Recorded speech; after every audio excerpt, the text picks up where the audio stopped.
the Rose Bowl. Number 66, Buddy Young of Illinois, is the top performer in 1947. Buddy ran for 103 yards as he led the Fighting Illini to a 45-14 rout of UCLA.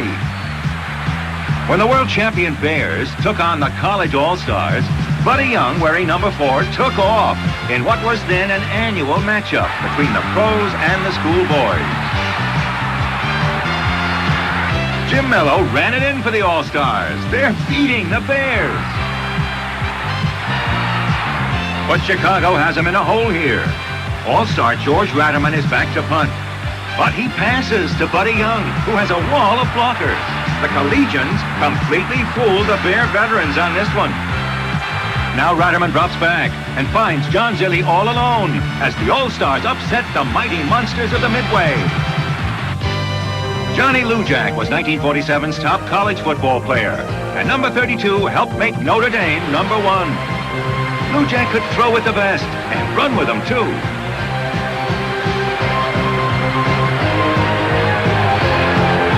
Johnny Lujack, 1947's Heisman Trophy winner.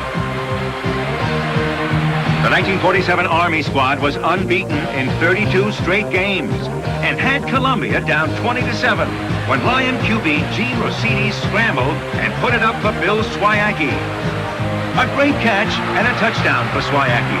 It's 20-14. Rossini's looked for Swiacki again in the final minute, and Swiacki came up with another spectacular catch. Now Lou Cusserow slams in for 6 points. It's 20-all. Columbia lines up with a crucial extra point. It's good. Columbia saps the Army win streak in one of college football's greatest upsets. In the NFL title game, Charlie Trippi busted through the Eagles to give the Cardinals a 7-0 first quarter lead. Another member of the Cardinals' million-dollar backfield, Elmer Angsman, bursts up the middle, and he is gone. 70 yards for the Cards. But Eagle QB Tommy Thompson comes back with a big play to Pat McHugh. This 53-yarder brings Philly within 7.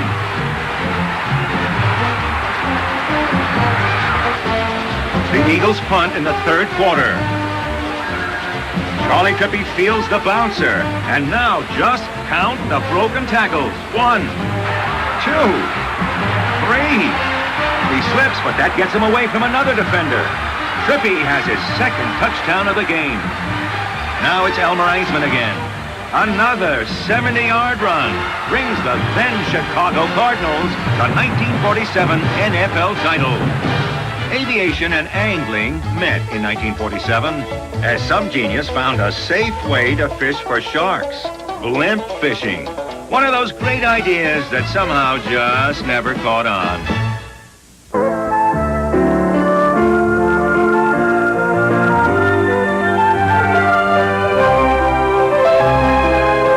For 160 years, it's been a great American tradition to celebrate with a great French tradition. Bob Hope and Bing Crosby owned pieces of the Indians and the Pirates. They came to spring training with lots of enthusiasm and some leftover jokes. I want my laundry done, too. I want to play. I'm a good hitter, you know, Slugger. Who's going to run for you, your kids? Of course, we're in that tough league, you know. You wouldn't understand about that. What's tough about your league? That's where the boys throw overhand. I didn't know. I never knew. Babe Ruth Day at Yankee Stadium. The cancer-stricken Babe said farewell to his millions of fans in 1947. There's been so many lovely things said about me, and I'm glad that I've had the opportunity to thank you. Thank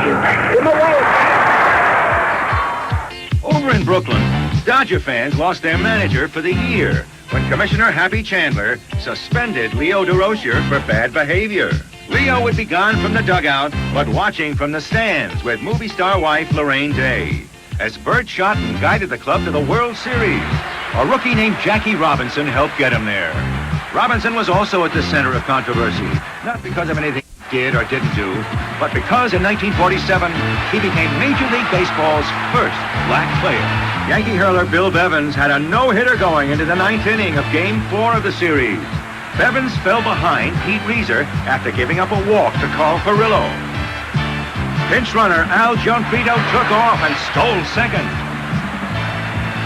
The Yankees passed Reeser intentionally, and Cookie Lavagetto came up to try his luck against the wild but so far unhittable Bevins. Lavagetto was the Dodgers' last chance, and he came through. A double off the right field wall killed Bevins' bid for a no-hitter and sent the winning runs across as the Dodgers evened up the series.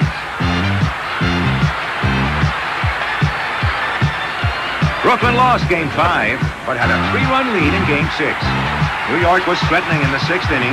With 2 out and 2 on, Joe DiMaggio came up looking to tie it with one swing. DiMaggio drives it deep to left. It looks like it's gone. But Al Gianfrido pulls it in. Gianfrido saved the day with one of the greatest catches in series history. That would be the last bright spot for the Dodgers in this dramatic series. The Yanks pulled out a 7-game series win. They were champs once again, and their leader, Joltin' Joe DiMaggio, summed it all up for them. The Brooklyn outfit was tough. They played right down the wire. I never figured it would go 7 ball games. I actually thought it would go at least 5. I'm tickled to death, however, that it did go to 7, and we did win it. Brooklyn lost in 47, but Jackie Robinson and America won a greater victory. Baseball's first black player triumphed over the racism that had too long been a part of the national pastime. What Jackie Robinson meant to every black kid in America, it meant that we had an opportunity, if we showed enough promise on the baseball field, that we could play baseball. To put it in a nutshell, he meant hope for every black kid in America. I played with the Baltimore Elite Giants in the Negro National League. There was a Negro American League, and Jackie played with Kansas City. This was my first meeting and playing against Jackie was in our All-Star game that we would play in Comiskey Park every year. The East was the Negro National League. The West was the Negro American League. Branch Rickey brought Jackie Robinson to the big leagues. Blacks had long been excluded by a so-called gentleman's agreement. In 1947, one gentleman stopped agreeing. Well, now here's Robinson coming into the picture. You see, the first colored fellow that ever came in, belatedly. I was convinced then that there was a timeliness about it. After waiting 100 years, these people legally free, not spiritually free, never morally free. And I felt that if the right man, not to exploit a sociological problem, but if the right man and ability on the field and with control of himself off the field, if I could find that kind of a man, the American public would accept him. My goodness, I can recall one day, he called Jackie and I into his office, and he said, now, I have stuck my neck out the window for you fellas to play in the major league. Please don't let them chop it off. I'll never forget those words. Jackie Robinson was a proud man who had never accepted racist treatment. He had fought it in college at UCLA and as an officer in the U.S. Army.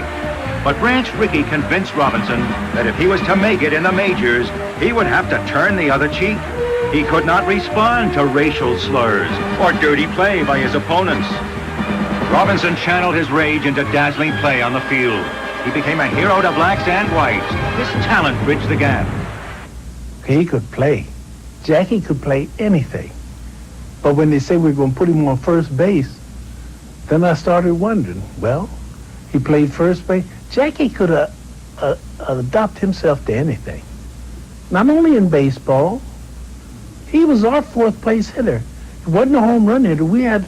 But he could hit the ball in the seats, line drive, could bunt, could run, could beat you any way there was to beat you, and would beat you. In 1962, Jackie Robinson, 1947's Rookie of the Year, 1949's MVP and batting champ, a .311 lifetime hitter, became the first black American in baseball's Hall of Fame. Rickey and Robinson had changed baseball forever. And today, I go to every game at Dodger Stadium. I feel proud to see every team in the league has integrated today. And I'm proud to say that G being one of the first black to look and see every team in the National League and American League that has some representation of blacks and